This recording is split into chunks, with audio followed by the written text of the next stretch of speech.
107 years ago today, on the 16th of December 1914, the German Navy turned up off the coast of Scarborough, Whitby and Hartlepool and proceeded to fire a large number of massive naval shells into the civilian population, causing a great deal of damage and loss of life. The local coastal artillery battery, who were the only coastal artillery battery to fire in anger during the war, were still no match for the German warships. 130 people were killed in Hartlepool alone, including soldiers and sailors, and 114 civilians.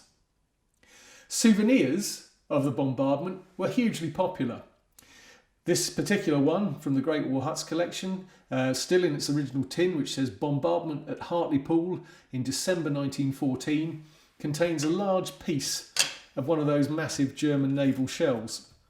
And as you can see, it's an incredibly thick piece of the shell casing, and stamped on the side of it, it says German Bombardment, Hartlepool, December the 16th, 1914, stamped in the typical letter stamps that armourers would use to stamp identity discs for soldiers. So it may well have been stamped by one of the units which were stationed nearby.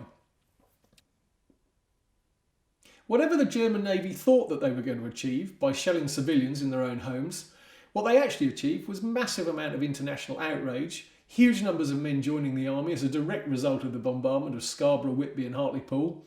and all those people who will be banging on at this time of year about the Christmas truce and how, the soldiers all thought that it should all be over and they should all go home and give up and all this kind of nonsense. Quite frankly, the fact that 2 weeks earlier the German Navy was shelling civilians in Britain tells you all you need to know, really, because quite frankly, even if the British Army were minded to knock it on the head, which they weren't, there's no way that the civilian population of Britain were about to let them.